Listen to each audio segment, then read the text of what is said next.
Hello guys, and welcome to this video with me, Coach Reese. I hope you're all doing really well. So in today's video, we're going to take a look at how we can analyze pressing. Pressing itself is quite a big topic and it will look different from team to team.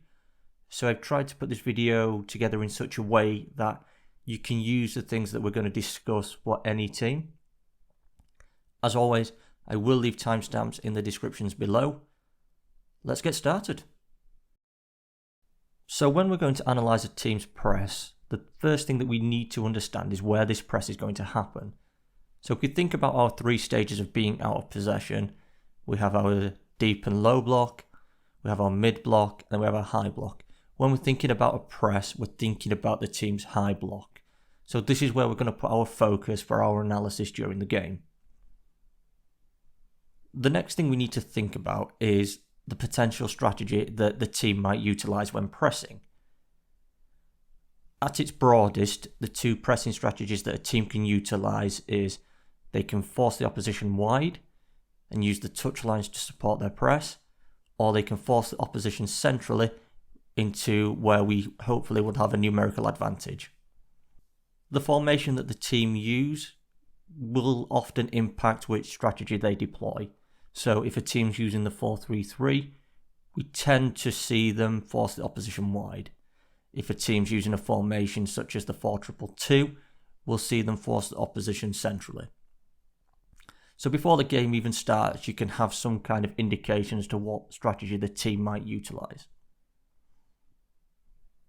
So when completing your analysis of a press, 4 really good questions to ask are who, how, when, and why. So when we're thinking about who, we're thinking about the roles of each player during the press. So who does what? When we're thinking about how, we can think about it quite broad, and we can think about it as a unit or as a team, or we can think about it as an individual. So it might be how do they approach the defender or the ball. If we think about when, we're thinking about when do they approach the ball, when do they initiate their press, is there a specific trigger that they're looking for? And with why, we're thinking about why are the team doing this? It could be a tactical choice by the team, or it could be impacted by something that the opposition are doing. So let's take a look across each unit and try and answer these 4 questions. So let's think about the attacking unit first. The attacking unit will lead the press. They're our highest unit. They will usually be the first to engage the ball. A really good thing that we can try and identify first is the starting positions of these attacking players. This will impact how the press looks. So if we think about our 4 questions, if we're thinking about who, we can ask ourselves, who's engaging the ball? Is it always the same player? Or is it impacted by the location of the ball? So for example, if it's central, is it our striker that's engaging the ball? If it's on our left, is it our left winger that's engaging the ball? If it's on the right, is it the right winger engaging the ball? If we're thinking about how, we're thinking about how is the attacking unit engaging the ball? Do they all go together, or is it just one player? We can think about how does that individual then approach the ball? Are they curving their run to restrict a certain pass? So when we're thinking about when, we're thinking about when does our team initiate the press? What's the trigger that they're using to begin their press? For example, are they targeting a certain player? Passes into fullbacks can often be targeted and used as a trigger for a press. Again, this is because the touch line's there. It's very easy to limit options, so you can very easily regain possession. And finally, why? So why is the team pressing like this? Have they identified a weakness in a player that they can use, and then once that player receives the ball, that's their trigger, can they press? Or is it our strongest side? Just ask yourself the question why, and it will help you understand more about why the team are choosing to press like this. We've taken a look at our attacking unit and their involvement in a press. The next thing we need to take a look at is the midfield unit, and we're thinking about their involvement in the press and how they support the attacking unit. Again, you can think about starting positions of this unit. It can help you get an idea of shapes that are being created. So let's think about our 4 questions. So we'll start with who. So which of the midfield unit are actively involved in the press? What we tend to see is we will tend to see our attacking midfielder shadow mark. So they'll be using their cover shadows to protect and restrict passes into the opposition's pivot. This will stop them playing centrally. So we're then going to force that pass wide into the fullback that we can then use to press.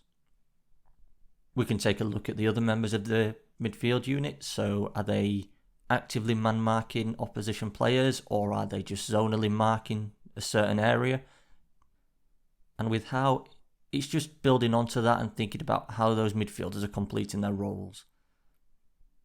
So on to when. So with this, we're thinking about when is our midfield unit active and when's their involvement in the press. So is our attacking midfielder always involved, and is their first responsibility in the press to shadow mark the opposition's pivot? With our other members of the midfield unit, are they always active, or are they just passively at the moment? And then once we see, for example, that pass into the fullback, which is our trigger to engage the press, do they become active, and then do they start to use their cover shadows to restrict passes centrally into other members of the opposition's midfield? And with why, it's similar to the attacking unit. We're just thinking about why is this happening? So why is only our attacking midfielder involved in the press at the moment? Why do our other midfielders become active at certain moments? Just explore with that question. Just look around, identify players, and ask yourselves, why is this happening? Is there a reason for it? And we should now be starting to build up our understanding of the press with our attacking unit and our midfield unit both involved together. So we might be able to start to identify shapes that are involved. So with the 4-3-3, a really common shape that we will see is we will see a diamond formed between our front three, so our left wing, striker and right wing, and our attacking midfielder behind them who's using their cover shadow to mark the pivot. And we tend to see this shape just move left and right. So let's think about defensive unit. When we're thinking about our defensive unit, their involvement in the press will be the least of the 3 units. That doesn't mean that they're not involved, but they might become more involved at certain moments. Again, think about starting positions. Our fullbacks are the players who tend to be more involved in pressing, so you can focus on those. The role of our centre-backs during the press is to dictate how high the line is. So we might see them on the halfway line, or we might see them a few steps into the opposition's half. So let's think about our 4 questions. So with who, we're thinking about which of our defensive unit is involved in the press. When pressing, the main members of our defensive unit who are involved will be our fullbacks. So when we're thinking about how, we're thinking about how our fullbacks are involved in the press. Are they marking the wingers? Are they goal side, or are they shadow marking? These are the questions that you can ask with how. So with when, we're thinking about when do our fullbacks become involved. Are they involved all the time? Is it both fullbacks? Is it just one fullback? Do they become involved once we see that pressing trigger? So we'll use the example again of the ball going into the opposition's right back. So once the ball's travelled into the right back, does our left back become involved? So with why, we can think about why have our players become involved at this moment? We can think about why have our centre-backs chosen to have their line at this height? Is it their choice, or are the opposition allowing them to be higher? Are they taking a risk and allowing a player behind them? And now we've got all 3 units, we can really start to think about how each unit is involved with each other and how the press looks as a collective basis. If we want to, we can use data to support our press. So the passes per defensive action is a really good stat to support pressing. So my top tips when analysing pressing. Firstly, try and use similar pictures so that you get a consistent message with your analysis. Opposition goal kicks are a really good place to start.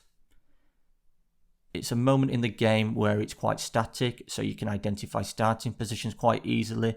You can identify roles, who's involved in what, who's marking who. they're a really good place to start. The next one is break it down. We're in a position, if you're watching a game on the TV, where you can pause the game, you can rewind the game. So don't try and analyse everything all at the same time. Focus on one unit in time and then just build onto that. So how does the attacking unit press? How does the midfield unit support the press? How does the defensive unit support the midfield unit and the attacking unit? If you break it down, you will get a much more thorough analysis than rather than trying to do everything all at once. So that's a little bit of a guide on how you can analyse pressing. If you have enjoyed the video and you have found it useful, and you would like to support the channel, I do have a Ko-fi page. I will leave the link to that in the description. Big thank you to those who have already bought me a copy and making good use of them. As always, if you did enjoy, please like, comment and subscribe. I've been Coach Reese, and I'll see you in the next one.